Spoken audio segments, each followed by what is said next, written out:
News కు స్వాగతం. ఈనాటి వార్తల్లోని ముఖ్యాంశాలు.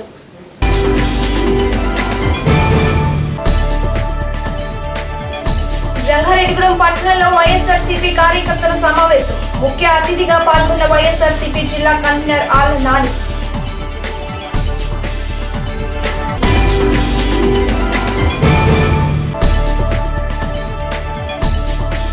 జంగారెడ్డిగూడెం మండలం పట్టణపాలెం ఎంపీయూపీ పాఠశాలలో ఘనంగా జరిగిన వార్షికోత్సవ వేడుకలు, అలరించిన విద్యార్థుల సాంస్కృతిక ప్రదర్శనలు.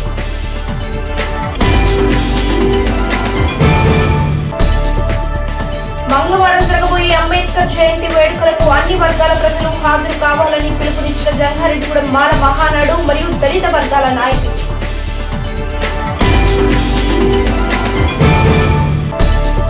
జంగారెడ్డిగూడెం మండలం లక్కవరం గ్రామంలోని పిహెచ్సి సెంటర్లో కుటుంబ నియంత్రణ ఆపరేషన్ చేయించుకున్న వారికి ప్రోత్సాహకాలను అందజేసిన మండల తెలుగుదేశం పార్టీ నాయకులు.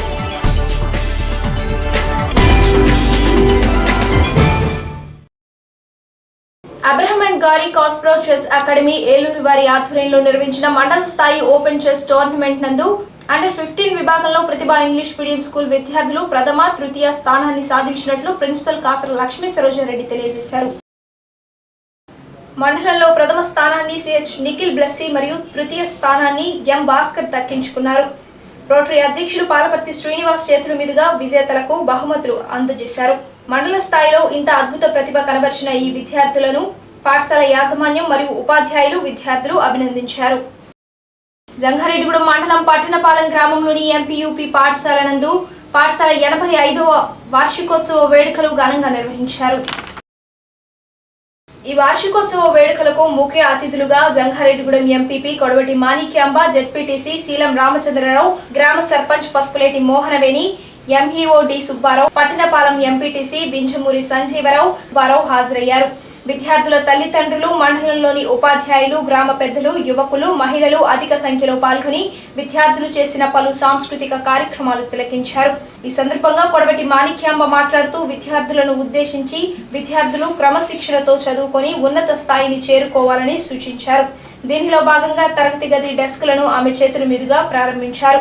అనంతరం జరిగిన విద్యార్థుల సాంస్కృతిక కార్యక్రమాలు చూపరులను ఎంతగానో ఆకట్టుకున్నాయి. పాఠశాల ప్రధానోపాధ్యాయులు పి శ్రీనివాసరావు పాఠశాల వార్షిక నివేదికను సమర్పించారు. ఈ వార్షికోత్సవమును పాఠశాల ప్రధానోపాధ్యాయులు మరియు ఉపాధ్యాయ సిబ్బంది నేతృత్వంలో నిర్వహించారు. పిల్లల్ని ఇక్కడ చదివించుకోవాల్సిందిగా నేను తెలియజేయడం జరుగుతుంది. అలాగే ఇప్పుడు ప్రెసిడెంట్ గారు చెప్పినట్టు ఉపాధ్యాయులు కూడా ఎంతో శ్రద్ధగా పిల్లల్ని తీర్చిదిద్దాల్సిన అవసరం ఉంది. అలాగే మీరు అందరూ కృషి చేస్తారని నేను ఆశిస్తున్నాను. పెద్దలు, తల్లిదండ్రులు అందరూ కూడా పిల్లల్ని సహకరించాలి. మా స్కూల్కి కూడా ఏ అవసరం కూడా కొంచెం సహకరించినప్పుడు ఇంకా మన టీచర్లు అందరూ కూడా కష్టపడి మన గ్రామ అభివృద్ధి కోసం పాటుపడతారు. అదేవిధంగా పేరెంట్స్ పిల్లలు మన బడికి వెళ్ళి చదువుకుంటున్నారా లేదా, కాన్వెంట్కి పంపుతున్నారు, మన పిల్లలు బాగా చదువుకోవట్లేదు, కాన్వెంట్కి పంపేద్దాం, బోర్డు స్కూల్ ఏం లేదు అనుకుంటాం కాకుండా ఇటువరకు మీద ఎంత మార్పు, ప్రభుత్వం ఎన్ని రకాల సహారం మన నారా చంద్రబాబు నాయుడు గారు కానీ, మన ప్రధానమంత్రి నరేంద్ర మోడీ గారు కానీ స్వచ్ఛ భారత్ ఆరోగ్యం గురించి గ్రామస్తులకి ప్రజలకి శుభ్రతగా ఉన్నప్పుడు ఎంతో మన ఆరోగ్యమే మహాభాగ్యమని ఆరోగ్యం కోసం ఎంతో కృషి చేయాలని చెప్పి ప్రధానమంత్రి గారు చెప్పారు. అదేవిధంగా మన నారా చంద్రబాబు నాయుడు గారు, మన సీఎం గారు కూడా చెప్పారు.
జంగారెడ్డిగూడెం మండలం కేతవరం గ్రామానికి చెందిన కనికెల్లి నాగ సుబ్బారావు ఇల్లు అగ్నికి ఆహుతి కావడంతో నిరాశ్రయులైన అతని కుటుంబానికి జంగారెడ్డిగూడెం రూరల్ మండల ఆర్యవైశ్య యువజన సంఘం అండగా నిలిచింది.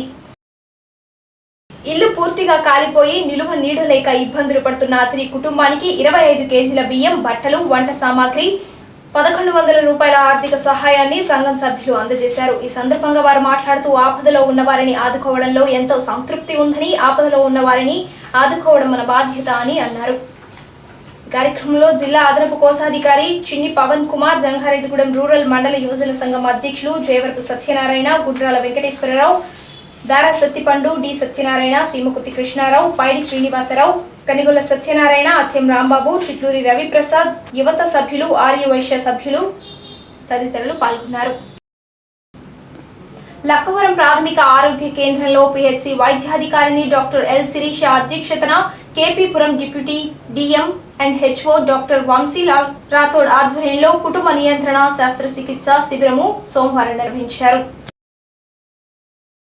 ఈ కార్యక్రమానికి ముఖ్య అతిథులుగా పాల్గొన్న జెడ్పీటీసీ శీలం రామచంద్రరావు మాట్లాడుతూ గత సంవత్సరం మూతబడిన ఆపరేషన్ థియేటర్ ను తిరిగి ప్రారంభించడం ఎంతో ఆనందదాయకమని, జనాభా పెరుగుదలను అరికట్టుటకు ఇటువంటి కుటుంబ నియంత్రణ ఆపరేషన్లు మరింత నిర్వహించాలని, ఆపరేషన్ చేయించుకున్న మహిళలకు ప్రభుత్వం ఇచ్చే పారితోషికముతో పాటు దాతల సహకారంతో బిందెలు, బియ్యం పంపిణీ చేయడం మంచి కార్యక్రమమని తెలిపారు. మొత్తం ఈ రోజు 6 ఆపరేషన్లు నిర్వహించడం జరిగిందని తెలిపారు. ఈ కార్యక్రమంలో నాయకులు కొడవటి సత్యరాజు, మండల పార్టీ అధ్యక్షులు దల్లి కృష్ణారెడ్డి, కోశాధికారి వెంకన్నబాబు, ఎంపీటీసీలు ఇస్మాయిలు, ఏ సావిత్రి, సర్పంచ్ గంట రామారావు, దాతలు రామిరెడ్డి, భీమరాజు, ఆంజనేయులు, వెంకటరాజు, బీబీ వీరయ్య నాయుడు, హుస్సేన్, నన్నా, సూపర్వైజర్లు పోతన సుకుమార్, సుభాన్ బేగ్, జ్ఞానపాప, దిల్షాద్ బేగం, ఝాన్సీ, ఆదినారాయణ, గ్రామ నాయకులు సురేష్, రామాంజనేయులు, బజారు, రవి, మురళి, ఏఎన్ఎంలు శశికళ, బేబీ, కళావతి, సులక్షణ తదితరులు పాల్గొన్నారు. తెలుగుదేశం పార్టీ అధికారంలో ఉండగా మరి మన రూరల్ గ్రామాలకు సంబంధించి లక్వరంలో ఏర్పాటు చేసిన పిహెచ్సి నందు మరి ఆనాడు కుటుంబ నియంత్రణ ఆపరేషన్లు అన్నీ జరిగేవి. మరి ఈరోజు తెలుగుదేశం పార్టీ అధికారంలోకి వచ్చిన తర్వాత మరి మన ఈ రూరల్ గ్రామాలకు సంబంధించి లక్వరం పిహెచ్సి నందు మరలా ఈరోజు కుటుంబ నియంత్రణ శస్త్రచికిత్సలు ఏర్పాటు చేయడం ఉంది. మరి ఈ ఆపరేషన్లకు వచ్చిన వారికి స్టీల్ బిందె, 5 కేజీల రైస్ కూడా మరి 10 కేజీల రైస్ కూడా ఇవ్వడం జరుగుతుంది. కాబట్టి మనకు దగ్గరలో ఉన్న ఈ లక్వరం పిహెచ్సి నందు ఈ ఆపరేషన్లో ఏర్పాటు చేయడం జరిగింది. కాబట్టి మరి అవసరమైన వాళ్ళంతా కూడా మన లక్వరం పిహెచ్సి నందు వచ్చి ఈ ఆపరేషన్ చేయించుకొని మరి కుటుంబ నియంత్రణకు తోడ్పడతారని కోరుతున్నాను. కొన్ని నెలలుగా ఇక్కడ ట్యూబెక్టమీ కేసులు ఆగడం జరిగిందండి. నేను డిప్యూటీ డిఎంహెచ్ఓ డాక్టర్ రాథోడ్ అండి నా పేరు. కాబట్టి ఈరోజు వచ్చి మన గ్రామస్తుల సహకారము, ఆసుపత్రిలో ఉన్నటువంటి డాక్టర్ గారు సిబ్బంది సహకారంతో ఈరోజు మరి 6 కేసులు కుటుంబ నియంత్రణ ఆపరేషన్లు చేశాము. అలానే ఇక నుంచి నెలలో కనీసం 3 నుంచి 4 క్యాంపులు పెట్టి ఈ కుటుంబ నియంత్రణ ఆపరేషన్లు ఇక్కడ ఉన్న పేషెంట్లు మన లక్వరం మండలం తరపునటువంటి చుట్టుపక్కల గ్రామాలకు సంబంధించిన ఈ కేసులన్నీ ఇక్కడ హాస్పిటల్లోనే ఆపరేషన్ అయ్యేటట్టుగా చూస్తామండి. కాబట్టి ఈ పేషెంట్లకు ఇబ్బంది రాకుండా వాళ్ళకి రావాల్సిన ప్రోత్సాహం కూడా, కాబట్టి ఇక్కడ డాక్టర్ గారి చేతి చెక్కులు ఇవ్వడం కూడా చేస్తాము, బిందులు ఇవ్వడం, అలానే వాళ్ళకి ఈ రైసు ఉచితంగా ఈ బియ్యం పంపిణీ కూడా చేశారు. ఎంపీపీ గారు వచ్చారు, జెడ్పీటీసీ గారు వచ్చారు, అలానే ఈ లోకల్ లీడర్స్ అందరూ వచ్చారు. చాలా సంతోషంగా ఉందండి. గత ఏడాదిన్నరగా ఇక్కడ ట్యూబెక్టమీ ఆపరేషన్లు ఆపివేయడం అనేది ఇప్పుడు డాక్టర్ వంశీలాల్ రాథోడ్ గారి సహకారంతో తిరిగి థియేటర్ ఓపెన్ చేసి ట్యూబెక్టమీస్ నిర్వహించడం జరిగింది. 6 కేసులు చేయడం జరిగింది వాళ్ళు. అలాగే ప్రజాప్రతినిధులు, గ్రామ పెద్దల వారి సహకారంతో వాళ్ళకి బిందెలు, బియ్యం ఇవ్వబడింది. నమస్కారము. ఈ హాస్పిటల్ అనేది మా తెలుగుదేశం గవర్నమెంట్లోనే ఆ రోజున వివేకానంద గారి టైంలో అందరి సహకారంతో ఏర్పాటు చేసాము. కొన్ని రోజులు బాగానే జరిగింది. తర్వాత ఇక్కడ హాస్పిటల్ అంటూ ఉందని పేరుగిన హాస్పిటల్లో వైద్య సదుపాయం లేదని ఇక్కడ నుంచి జనం కూడా ప్రతి వాళ్ళు, ఉన్నవాళ్ళు, లేని వాళ్ళు, పేదవాళ్ళు అందరూ కూడా ప్రతి చోటుకి వెళ్ళిపోతున్నారు. ఇవాళ మళ్ళీ మా తెలుగుదేశం ప్రభుత్వం వచ్చాక మా నాయకులు ఎంపీపీ గారు, జెడ్పీటీసీ గారు, మిగతా నాయకులు అందరూ సహకారంతో, మా గ్రామస్తులు, పెద్ద నాయకుల సహకారంతో ఈ రోజున మళ్ళీ 6 ఆపరేషన్ జరిగినాయంటే మన హాస్పిటల్ సిబ్బంది, పెద్ద డాక్టర్ గారు కూడా ఇవాళ 6కి ఆపరేషన్ చేయడం జరిగింది. అదేవిధంగా వాళ్ళకి బియ్యం, బిందులు ఇవ్వడం జరిగింది. 850 రూపాయలు ఇస్తారు గవర్నమెంట్ తరఫున. అలాగే నెలకి 3 రోజులు 3 సార్లు కానీ 4 సార్లు క్యాంప్ పెట్టి డాక్టర్ గారు ఉండి అందరికీ కూడా బాగా జాగ్రత్తగా వైద్యం చేస్తారని చెప్తున్నాం. 15 గ్రామాల వాళ్ళు కూడా అందరూ ఇక్కడికి వచ్చి తప్పనిసరిగా చేసుకోవాలి, ఆపరేషన్లోనే వైద్యం అని చెప్పి కోరుతున్నాము.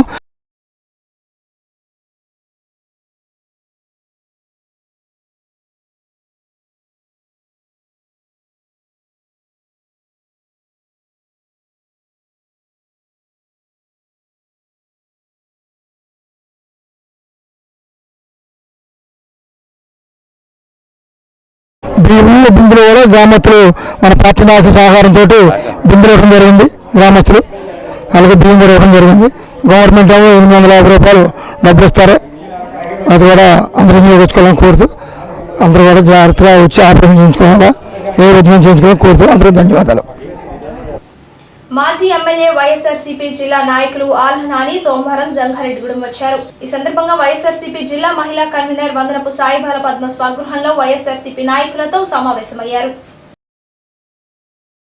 ఈ సందర్భంగా ఆయన మాట్లాడుతూ ఉభయ గోదావరి జిల్లాలలో రైతులు వ్యతిరేకిస్తున్నప్పటికీ పట్టిసీమ ఎత్తిపోతల పథకాన్ని ప్రభుత్వం బలవంతంగా ప్రారంభించిందని, పోలవరం ప్రాజెక్టు నిర్మాణానికి దీని వలన అంతరాయం కలుగుతోందని రైతులు ఆందోళన చెందుతున్నప్పటికీ ప్రభుత్వం పట్టించుకోవడం లేదన్నారు. ఉభయ గోదావరి జిల్లాల రైతుల ఆందోళనకు మద్దతుగా వైఎస్ఆర్ కాంగ్రెస్ పార్టీ అధ్యక్షుడు జగన్మోహన్ రెడ్డి బస్సు యాత్రను ప్రారంభించనున్నారని, దీనిలో పార్టీ కార్యకర్తలు రైతులు పెద్ద ఎత్తున పాల్గొని ప్రభుత్వానికి నిరసన తెలియజేయాలని పిలుపునిచ్చారు. ఈ నెల 15వ తారీఖున వైఎస్ఆర్ కాంగ్రెస్ పార్టీ రాష్ట్ర అధ్యక్షులు వైఎస్ జగన్మోహన్ రెడ్డి గారు పశ్చిమ గోదావరి జిల్లాలో ఉన్నటువంటి పోలవరం ప్రాజెక్టు పరిస్థితులు, నాకు ఉన్నటువంటి పరిస్థితులు, అక్కడ జరుగుతున్నటువంటి పనులను పరిశీలన చేయడానికి, నిజాలు వెలికి తీయడానికి, అదేవిధంగా తెలుగుదేశం ప్రభుత్వం కొత్తగా మొదలు పెడతామని చెప్తున్నటువంటి పట్టిసీమ ఎత్తిపోతల పథకానికి సంబంధించినటువంటి ఆ స్థలాన్ని పరిశీలన చేయడానికి, అక్కడ రచ్చబండ కార్యక్రమం నిర్వహించి అక్కడ ఉన్నటువంటి రైతుల అభిప్రాయాలను స్వయంగా ఆయన విని తెలుసుకుని దాని మీద తదుపరి ఇటీవల కాలం వరకు మొన్నటి వరకు ఆయన అసెంబ్లీలోనూ అసెంబ్లీ బయట కూడా తీవ్రంగా పట్టిసీమ ఎత్తిపోతల పథకం గురించి ఆయన తీవ్రంగా ప్రతిఘటిస్తూ ఆ కార్యక్రమాన్ని వ్యతిరేకించడం కూడా అందరికీ తెలుసు. అయినా కూడా ప్రభుత్వానికి సంబంధించి ఎటువంటి చలనము లేకుండా పశ్చిమ గోదావరి జిల్లాయే కాకుండా ఉభయ గోదావరి జిల్లాకు సంబంధించినటువంటి రైతాంగానికి తీవ్రమైనటువంటి నష్టం కలుగజేసేటువంటి పట్టిసీమ ఎత్తిపోతల పథకాన్ని కొనసాగించడానికి ఆయన ఈ నిర్ణయం తీసుకుంటాం అనేది చాలా దురదృష్టకరం. ఉభయ గోదావరి జిల్లాలో ఉన్నటువంటి రైతాంగం ఈ విషయంలో చాలా తీవ్రమైనటువంటి ఆందోళనకు గురవుతూ ఉన్నారు. ఈ నెల 15వ తారీఖున పశ్చిమ గోదావరి జిల్లాలోను తూర్పుగోదావరి జిల్లాలో ఉన్నటువంటి రైతాంగానికి అండగా నిలబడటానికి, వారికి ధైర్యం చెప్పడానికి, నేనున్నానంటూ తెలియచెప్పడానికి ఆయన ఈ నెల 15, 16, 17వ తారీఖుల్లో ఆయన బస్సు యాత్ర చేపట్టబోతా ఉన్నారు. ఉభయ గోదావరి జిల్లాలో ఉన్నటువంటి వైఎస్ఆర్ కాంగ్రెస్ పార్టీ కార్యకర్తలందరం కూడా ఈ కార్యక్రమాన్ని విజయవంతం చేయడానికి మేము కృషి చేస్తాం. అదేవిధంగా మేము మాత్రమే కాదు, ఉభయ గోదావరి జిల్లాలో ఉన్నటువంటి రైతాంగం కూడా ఎదురు చూస్తూ ఉన్నారు. జగన్మోహన్ రెడ్డి గారు ఎప్పుడు వస్తారా, కార్యక్రమాన్ని ఎప్పుడు చేపడతారా, ఎప్పుడు ఆ కార్యక్రమాన్ని విజయవంతం చేద్దామని చెప్పి వారు కూడా ఎదురు చూస్తున్నారు. మేము కూడా విజ్ఞప్తి చేస్తూ ఉన్నాం. పశ్చిమ గోదావరి జిల్లాలో ఉన్నటువంటి ప్రతి ఒక్క రైతు కూడా ఈ కార్యక్రమంలో భాగస్వామి కావాలని మేము కోరుతా ఉన్నాం. పశ్చిమ గోదావరి జిల్లాలో ఉన్నటువంటి వైఎస్ఆర్ కాంగ్రెస్ పార్టీ కార్యకర్తలందరం కూడా ఈ కార్యక్రమాన్ని విజయవంతం చేయటం ద్వారా పట్టిసీమ ఎత్తిపోతల పథకాన్ని వ్యతిరేకిస్తూ మేమందరం కూడా అవసరమైతే రైతులందరికీ అండగా నిలబడటానికి, అవసరమైతే పోరాటానికి కూడా మేము సిద్ధంగా ఉన్నామని చెప్పి మేము తెలియజేస్తూ ఉన్నాం. ప్రతి ఒక్కళ్ళు కూడా ఈ కార్యక్రమం విజయవంతం చేయడానికి ముందుకు రావాల్సిందిగా మేము కోరుతా ఉన్నాం. వైఎస్ఆర్సీపీ మహిళా విభాగం జిల్లా కన్వీనర్ వందనపు సాయిబాల పద్మ మాట్లాడుతూ పట్టిసీమ ఎత్తిపోతల పథకం ప్రారంభించే ప్రాంతానికి చెందిన రైతులు వైఎస్ఆర్సీపీ నాయకులను పోలీస్ స్టేషన్కు తరలించి మరీ ప్రభుత్వం ఎత్తిపోతల పథకాన్ని ప్రారంభించి మొండిగా వ్యవహరించిందని విమర్శించారు. రైతులందరూ ఆందోళన చేస్తున్నా కూడా మరి తెలుగుదేశం పార్టీ వారు వినిపించుకోకుండా అక్కడ శంకుస్థాపన చేశారు. మరి ఏ ప్రదేశంలో అయితే శంకుస్థాపన చేశారో ఆ ప్రదేశం తాలూకు కబ్జా చేశారు ఆ భూమిని. ఎందుకంటే అక్కడ ఆ భూమి తాలూకు పట్టాదారు పాస్ పుస్తకాలు ఉన్నవాళ్ళు వ్యతిరేకించారు. ఈ భూమి మాది, ఇక్కడ మీరు శంకుస్థాపన చేయడం కుదరదంటే వాళ్ళందరినీ తీసుకెళ్లి పోలీస్ స్టేషన్లో కూర్చోబెట్టి, వారికి సహకరించిన వైఎస్ఆర్సీపీ నాయకులు కూడా తీసుకెళ్లి పోలీస్ స్టేషన్లో కూర్చోబెట్టి మరి శంకుస్థాపన చేశారు. రైతులు అండగా ఉండడానికి మన జగన్మోహన్ రెడ్డి గారు బస్సు యాత్ర చేపట్టారు. మరి ఆయన బస్సు యాత్రను అందరూ వచ్చి విజయవంతం చేయాల్సిందిగా కోరుచున్నాం. ఈ కార్యక్రమంలో గౌరవ అధ్యక్షులు Bugga Satyanarayana, town president Tatakuntla Ravikumar, BVR Chowdary, rural president Raghavaraju Adivishnu, Achirajulu Mallibabu, Venkat, Chanamala Srinu, P Ramana, CH Venkanna, Kasara Suresh Reddy, Lokarapu Venkateswararao, Jilani, Pamulaparthi Srinu, Rishi, Sunkara Nagadevi, దేవుడు, కోయలగూడెం సర్పంచ్ జంజిమాల దేవి తదితరులు పాల్గొన్నారు. జంగారెడ్డిగూడెంలోని మార్కెట్ యార్డ్ ఆవరణలో గ్రీన్లాండ్ స్వచ్ఛంద సేవా సంస్థ, జన విజ్ఞాన వేదిక, గోపాలం బ్రహ్మరాంబ ట్రస్ట్ సంయుక్త ఆధ్వర్యంలో ఉచిత వైద్య శిబిరం నిర్వహించారు. విజయవాడ ప్రముఖ numerologist, super speciality doctor Gopalam Sivanarayana ఆధ్వర్యంలో మూర్ఛ, ఫిట్స్, పక్షవాతం వ్యాధులు గల సుమారు 200 మందికి వైద్య పరీక్షలు చేసి ఉచితంగా 2 నెలలకు సరిపడా మందులు అందించడం జరిగిందని గ్రీన్లాండ్ స్వచ్ఛంద సంస్థ అధ్యక్షులు న్యాయవాది షేక్ హీరా హకీం తెలియజేశారు. ఈ ఉచిత వైద్యం గత 9 సంవత్సరాల నుండి ఇప్పటి వరకు నిర్విరామంగా కొనసాగుతోందని, చాలా మంది వ్యాధి నుండి విముక్తులయ్యారని హకీం తెలిపారు. ఈ కార్యక్రమంలో జన విజ్ఞాన వేదిక జిల్లా joint secretary Seshagirirao, Greenland joint secretary Tallada Sivakumar, Rishirao, Dilip తదితరులు పాల్గొన్నారు. ప్రతి 2 నెలలకి మరి గోపాలం బ్రహ్మరాంబ రామస్వామి ఫౌండేషన్, జంగారెడ్డి గ్రీన్లాండ్ స్వచ్ఛంద సేవా సంస్థ, జన విజ్ఞాన వేదిక మరి సంయుక్త ఆధ్వర్యంలో మరి ఇక్కడ మార్కెట్ యార్డ్లో ఈ పక్షవాతం, ఫిట్స్, మూర్ఛ వ్యాధులకు ఉచితంగా మరి డాక్టర్ గోపాలం శివనారాయణ గారు న్యూరాలజిస్ట్ వచ్చి మరి అందరికీ మందులు ఉచితంగా పంచుతూ ఉచితమైనటువంటి పరీక్షలు చేస్తూ వారు సేవలు అందిస్తూ ఉన్నారు. దీంట్లో భాగంగా ఈ రోజున జంగారెడ్డి మార్కెట్ యార్డ్లో మరి మూర్ఛ, ఫిట్స్, పక్షవాతం వారికి మందులు పరీక్ష చేసి మందులు ఇవ్వడం జరుగుతూ ఉంది. దీంట్లో భాగంగా మరి చాలామంది ఎక్కడెక్కడి నుంచో ముంపు మండలాలైనటువంటి ఏలేర్పాడు, కుక్కునూరు మండలాల నుంచి కూడా ఇక్కడ పేషెంట్లు వచ్చి మరి వైద్యం తీసుకోవడం జరుగుతూ ఉంది. దీంట్లో భాగంగా ఈ రోజున మరి అన్ని కార్యక్రమాలు చక్కగా నిర్వహిస్తూ మరి ఇక్కడ మరి ప్రజలకు సేవ చేస్తున్న డాక్టర్ గారికి మరి మా సంస్థల తరఫున కృతజ్ఞతలు తెలుపుకుంటూ మరి ఈ అవకాశాన్ని ప్రతి జంగారెడ్డి మండలం కానివ్వండి, మండల పరిధిలో ఉన్నటువంటి ఏ ప్రాంతాలైన వారైనా మరి దీన్ని ఉపయోగించుకొని, ఈ అవకాశాన్ని ఉపయోగించుకొని మరి మీరు ఆరోగ్యవంతులు కావాలని మరి కోరుతూ మేము గ్రీన్లాండ్ స్వచ్ఛంద సంస్థ తరఫున మరి మీ అందరినీ కోరుతున్నాం. జంగారెడ్డిగూడెం పట్టణంలో మంగళవారం జరగబోయే అంబేద్కర్ జయంతి వేడుకలు ఘనంగా నిర్వహించనున్నట్లు మాల మహానాడు మరియు దళిత వర్గాల నాయకులు తెలిపారు. రాజ్యాంగ నిర్మాత, బడుగు బలహీన వర్గాల ఆశాజ్యోతి డాక్టర్ బిఆర్ అంబేద్కర్ జయంతి వేడుకలను ఘనంగా జరపనున్నట్లు, ఈ వేడుకలకు అందరూ తరలి రావాలని ఉదయం 9 గంటలకు జంగారెడ్డిగూడెం బస్టాండ్ ఎదురుగా గల అంబేద్కర్ విగ్రహం వద్ద ఈ కార్యక్రమాలు నిర్వహించబడతాయని వారు తెలిపారు. ఈ సందర్భంగా మాల మహానాడు మరియు దళిత వర్గాల నాయకులు సిటీ న్యూస్తో మాట్లాడారు.